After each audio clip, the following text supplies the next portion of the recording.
Welcome to Cities on the Move. I'm your host, Stephanie Passingham. Mary and Dale Mayhews have been dancing with the Grapevine Twist Square Dance Club for many years. We'll find out more about this traditional dance as well as join their friends for a demonstration.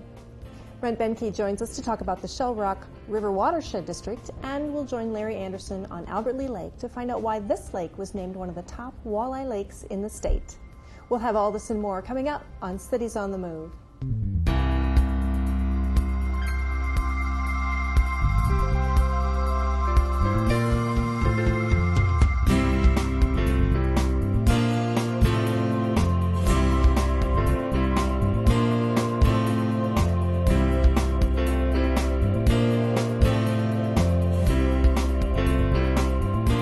Mary and Dale Mayhews are enthusiastic square dancers. Mary even took up calling for area dances and offers instruction as well.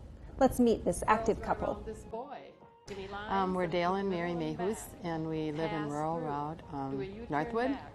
And we started dancing. We started taking lessons in 1987, and we graduated in February of 1988, so we've been dancing over 20 years. Many couples have danced 35 and 40, so that really isn't so long. But we truly enjoy it. Right now we belong to Grapevine Twist, which we've always belonged to that club. It's located at the senior place in the old Walmart building by Albert Lea. And actually we dance out in the mall, which we love, and then we go into the senior place and have lunch. We were polka dancers for several years, and that we knew how to do. And one time at church, this fellow said to us on a Sunday, "We're having lessons in Albert Lea, and we need some more people to come, or we're not going to be able to continue lessons." And so they asked my husband, "Would you and your wife come?" And we did, and we were hooked. And so we've been doing it ever since. In a square, in order to be able to square dance, you need 8 people. When we dance square dancing, we dance, of course, in a square. That's how it got its name.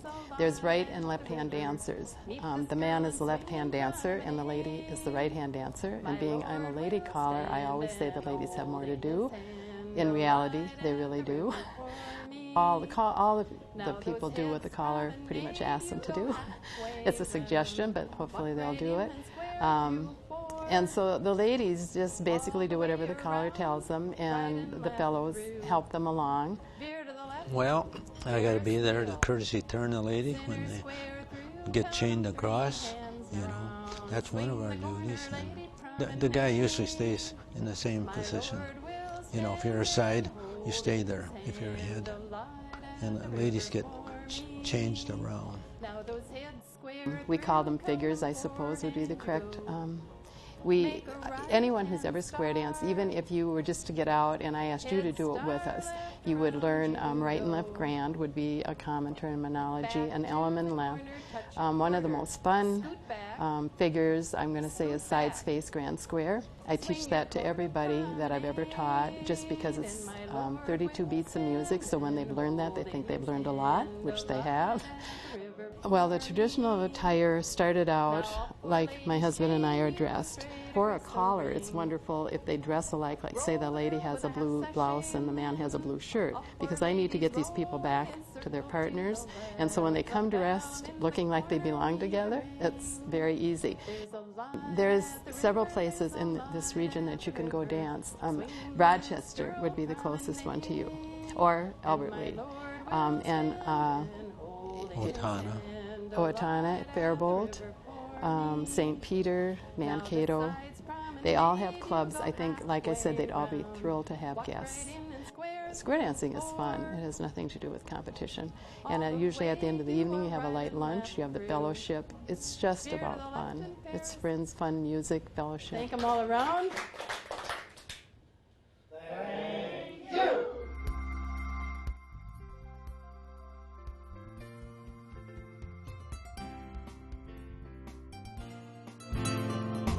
Well, today we're going to talk a little bit about water, and in particular the Shellrock Watershed District. And our special guest today is Brent Benke. Brent, thanks for being here today. Oh, thank you, Stephanie. Thank you for having me. All right. Well, you are the administrator of the Watershed District, which is a fairly new concept for the Freeborn County area, and I know it's a little bit kind of more than that, but give us a general picture of what the district is and what your role is as the administrator.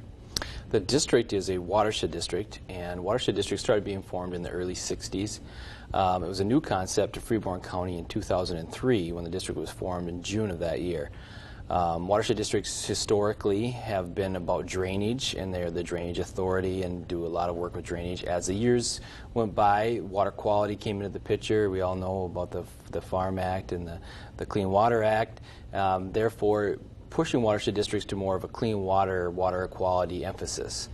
Our watershed district, as I said, was born in 2003. Our mothering agency is Bowser. Myself is the district administrator. Okay. And tell us what Bowser is. Bowser is the Board of Water and Soil Resources, and that's a state agency, and it's our governing agency, and we operate under the law of 103D.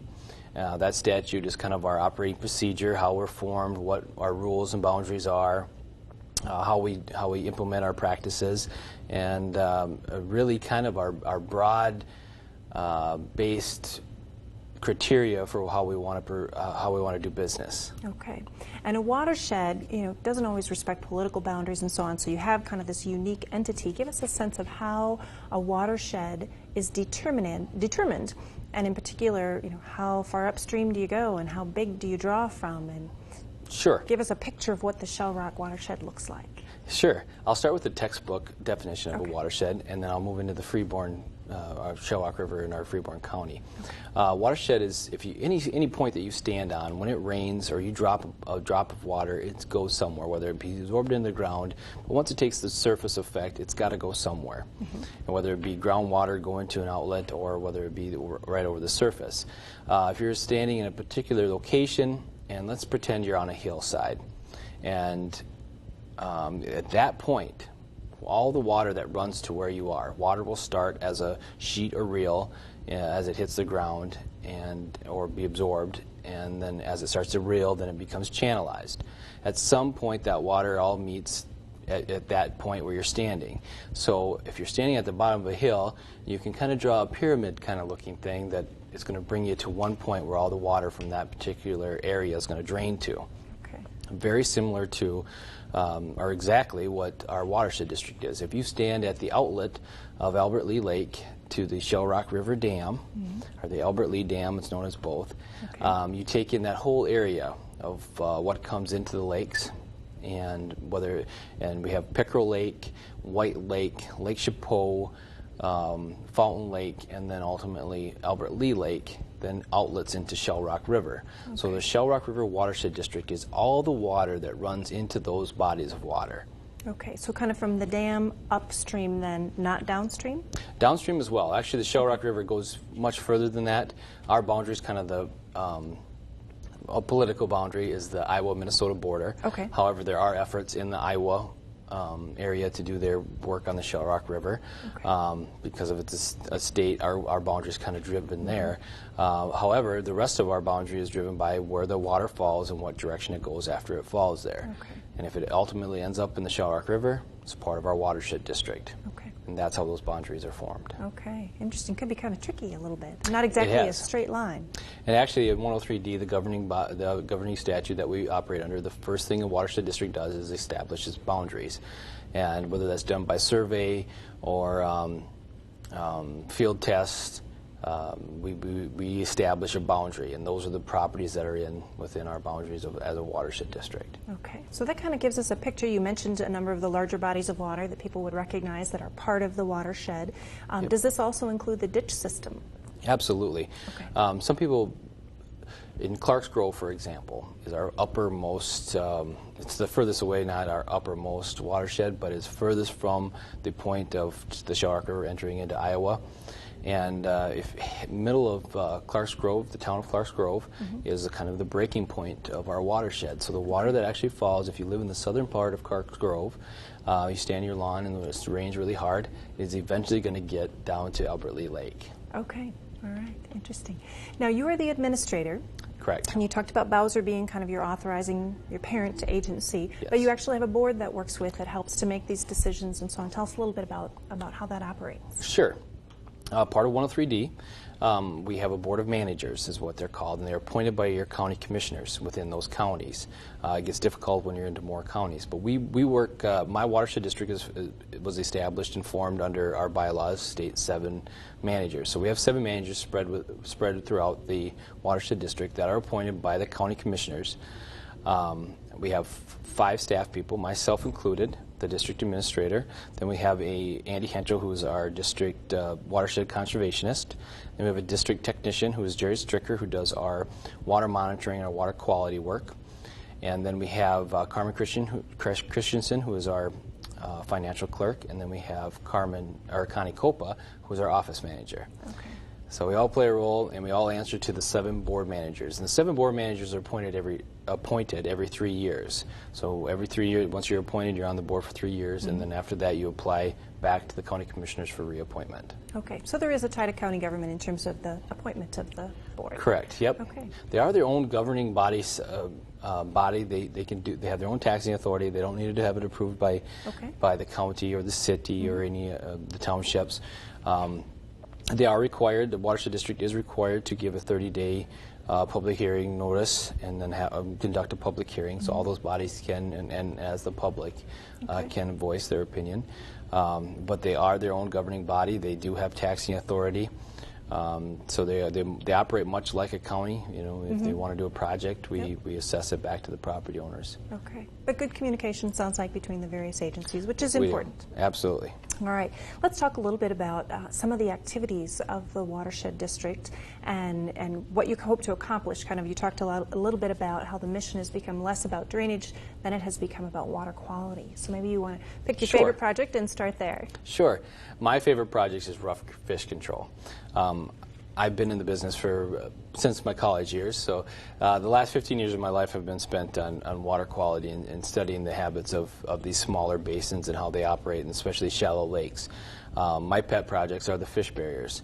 We have a major impairment in our watershed district of turbidity and algae blooms. Okay, and describe turbidity for us. Turbidity is the clarity of the water. Okay. So when you look in the water and it's very turbid, it means that it's kind of mucky and it's kind of getting gray stirred and up black. from the bottom. Yes. Is that how that occurs? And then the tributaries are also bringing in sediment that after a strong storm event, it washes the sediments off the landscape and or off the shorelines or off the stream banks, and it ends up into our bodies of water. Our bodies of water are excellent places for it to deposit.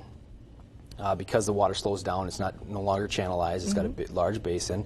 We have dams on the outlets of most of our lakes, which gives it a time to stage. Is a common terminology. And when the water's staging there, the sediment has an opportunity to settle out. When that sediment settles out in our basins of lakes, rough fish, boat activity will do it as well. Wind wave activity will do it as well. But in these shallow lake basins, carp are a main contributor to stirring up the bottom. And what that does is when that sediment gets suspended, then the phosphates within that sediment become available. Now it does two major things. When the water's turbid, photosynthesis cannot take place and get down to the plants that are ready to grow on the bottom. And you need the plants to grow on the bottom because they use up the nutrients. Therefore, the water's not so dirty. But also at the same time, if the water's turbid, the carp are down there on the bottom, stirring up the bottom. If you have a large carp population, it's stirring up the bottom. It roots up those plants that are just barely getting started. So also, when the water's turbid, that phosphate that's attached to that soil becomes available to other plant organisms. If it can't get to the bottom to the plant growth that you want in a healthy ecosystem, algae blooms. And we experience major algae blooms in our bodies of water. Which is the green tinge. Yep, those green little things that you see, and then they turn into a major, massive green blanket. And so a fish barrier clearly stops fish from going which direction? In or out or both? Well, there's a process there as well. In our upper tributaries and our upper smaller bodies of water are main spawning areas for carp. Carp like shallow basins. They like to, when they spawn, they stir around the sediments very, very heavily. And with a large population that we have, they make a lot of turbid water.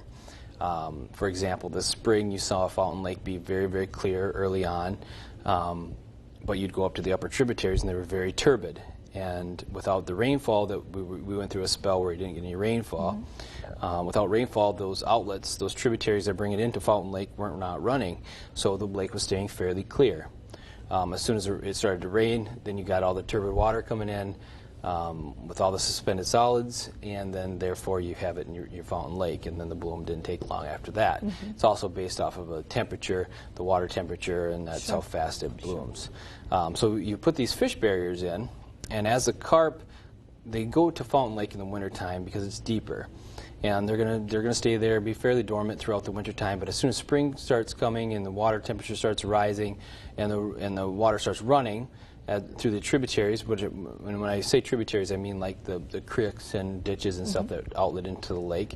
The carp start to migrate up to their spawning areas. Okay. And we put barriers in those locations so that they can't move up. They can't get to their spawning areas. And the carp and what's ever left over in those tributaries or in those basins above, we kill them off and we restock it with good fish, good panfish, good walleye fishing, good northern pike type fish, game fish they're non-invasive. And if they can't get upstream, then they can't invade those areas. Carp are a very unique species. Thank you for the English that brought them over at one point.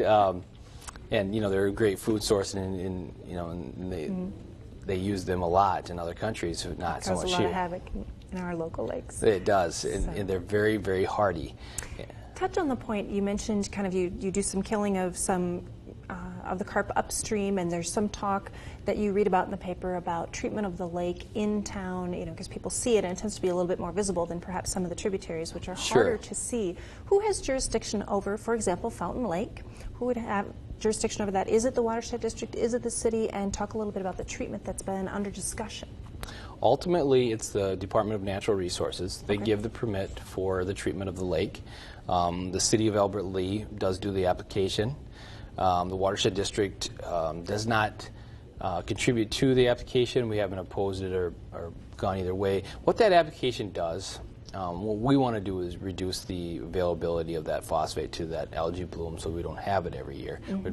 But what that treatment does is it grabs onto the algae and pulls it down to the bottom, and then killing it at the same time. It's only a temporary fix because you still have the nutrients in the water, and every lake in the greater Midwest has got algae present. It's just a matter of getting the nutrients to it for it to bloom.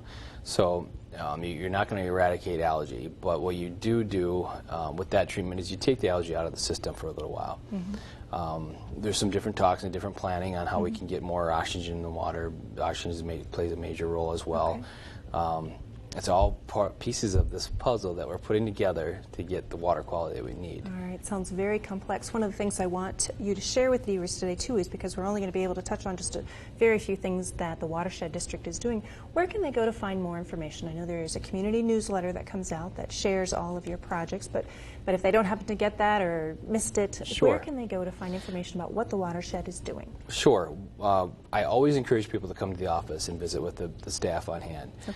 You can come to our board meetings. They're fairly protocol, so to speak, but come in the office and talk to the people that do this every day, that our hearts and souls are into it. We're very passionate about what we do. And also we have our website, shellrockriver.org. Shellrockriver.org. Yes. And we put a lot of information on there. There's a ton of information on there. We are constantly growing our website. And then also they can contact our just by phone. And your office is located? In the historical building of the Government Center in Albert Lea. All right. So we're on the first and actually second floor of both. We have an office on each. And you guys do take volunteers, don't you, in some of your clarity readings and some of those monitoring of the lake, is that correct? Yes, that's one of the exciting parts. We do get the community involved. We take volunteer water monitors, part of a TMDL grant that we received from the Minnesota Pollution Control Agency. So yes, if you're interested in that, please contact us. All right, great. Well, there are a ton of opportunities with Shellrock River Watershed District to not only be a volunteer. If you were interested in water quality in this particular area, I'm sure Brett would be more than happy to have your help in his project as he administers this district. And thank you so much. I know we just had a chance to touch on a few things, but again, check out that website if you'd like to learn more or to volunteer. Thank you so much, Brett, for being here. Thank you, Stephanie. I appreciate it. All right. Stay tuned for more Cities on the Move.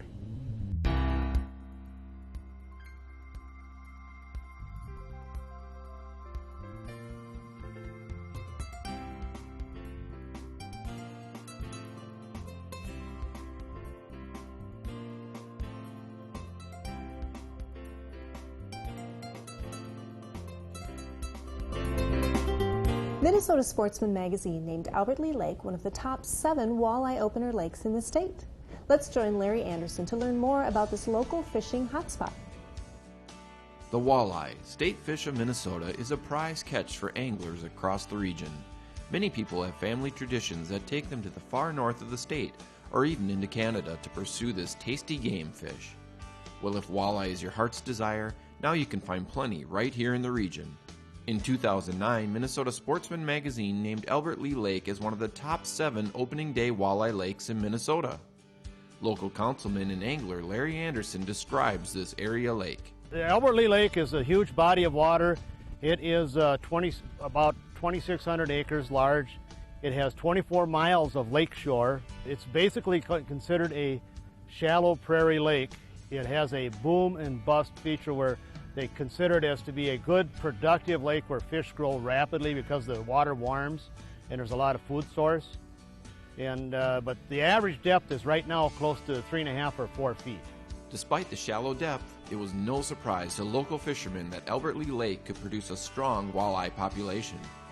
Albert Lea becomes a good walleye lake because there is a very good abundance of the fish that they need for food, as in perch and other minnows and so on like that, and bullheads.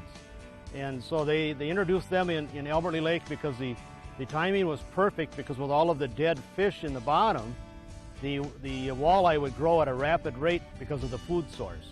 With Albert Lea being listed in the top walleye lakes in the state, I was not surprised because we've seen people catch walleyes here in huge numbers, and it was actually on one of the radio shows it was listed as the #1 walleye lake in the state. While fishing techniques and locations are often top secret, Larry shares a few of his favorite strategies for catching walleye on Albert Lea Lake. Albert Lea Lake, because it's so shallow and large, a lot of people use planer boards, so you get your crankbaits, your Lindy rigs out far away from the boat and in behind it, so that the boat traffic inside the lake does not disturb the walleyes. The other thing that some people do is they have a collapsible cane pole. What they do is they'll collapse that out, and then they'll put a crankbait on there or their spinner bait, and they'll hold it out so it gets about 14 feet away from the side of the boat. Some people like that better because they say there's better sensitivity. We can use all kinds of bait, ranging from you've got leeches, minnows, night crawlers, waxworms. You can use about anything you want between artificial and live bait. Best fishing has been done with a real light bobber and a small 64th ounce jig, a light bobber with a little slip. This is called a slip bobber. This one is a Pro Series. It has a copper sleeve on it. And then you have a bead on top of that, and then a bobber stop, which you would trim up if you had it on the line fishing. On a normal walleye lake, they like to go around structures, whether it be rocks or even just drop-offs. Because Albert Lea is so shallow, it does not have a lot of those structures that are beneficial. So even here where you find a 6-inch or a foot depression from the rest of it, you want to mark that and keep track of where that is, because that's where you'll find a walleye later on. They'll be moving in or out of there. Of course, by the freeway bridge is a huge area, because when they did the pilings, some of those still have up to a 6-foot depth close to the pilings. And then off of what's called New York Point from the state park, there's a big rock piles out in there, which you have to be extremely careful for your motor. And you can catch walleyes out there. That's a huge producer of walleyes. You can find success with walleyes even if you don't have access to a boat. There's a huge number of walleyes being caught from shore. There's a fishing pier down here that catches, they have a lot of people that fish there in the afternoon and the evening, and they'll come out of there with stringers of fish for the people that come in there. And then there's a channel below the Fountain Lake Dam, which is between the Lakeside Cafe and the China restaurant. There's a channel there, and that's always lined up with anywhere from 5 people to 20, 30 people, because in there it's a huge number of walleyes come up there just below the dam with the current moving and the oxygen coming in from going over the water going over the dam. In addition to walleye, many other attractive fish call the lake home. We have northerns in here. We have your panfish, whether it be crappies and sunfish and so on. We have a lot of perch. And we've been stocking northerns in both Fountain Lake and Albert Lea Lakes with the DNR. For the last 2 years, we've put in over 1 million northern fry. Because Albert Lea has so many beautiful lakes around it, a lake like this size has a huge potential to be a tremendous tourism area to come to. For fishermen like Larry Anderson, Albert Lea Lake is a local treasure that has earned its newfound reputation as a quality walleye lake. For more information about fishing on Albert Lea Lake, contact the Chamber of Commerce at 507-373-3938. Cities on the Move is on the web. Make a comment, ask a question, or share your good idea by visiting our website at ksmq.org. Summer is coming to a close, but there are still plenty of fun things to do. Here are a few events you may want to check out in the coming weeks. If you love horses, stop by the MI Arabian Horse Show being held August 27th through the 30th at the Freeborn County Fairgrounds. This magnificent ancient breed will be on display in a variety of competitions, and admission is free. The Big Island Barbecue, a Kansas City Barbecue Society sanctioned competition, will be held on August 28th through the 29th in Albert Lea at the Freeborn County Fairgrounds. Cooks throughout the Midwest and as far away as Texas will be competing for the best overall cook, as well as categories of ribs, pork shoulder or butt, chicken or beef brisket. It runs Friday from 5 to 10 p.m. and on Saturday from 11 a.m. to 8 p.m. and admission is free. The Hollandale Harvest Festival will be held this Saturday, September 12th.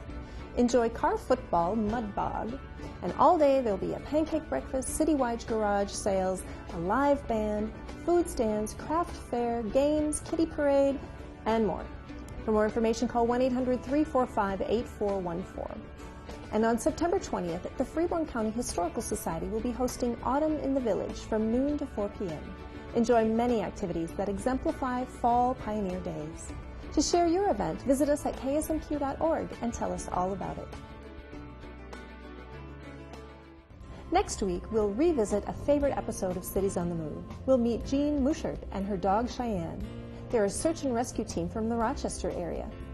Later in the show, we'll talk about why tourism is more than just fun. It's a major economic engine for some communities. And we'll tour a modern veterinary facility. Medical treatment for animals has come a long way, and the veterinarians at the Clarks Grove Waseca Clinic tell us how. Please join us Tuesday, August 25th at 6:30 p.m. for another edition of Cities on the Move. I'm your host, Stephanie Passingham. Good night.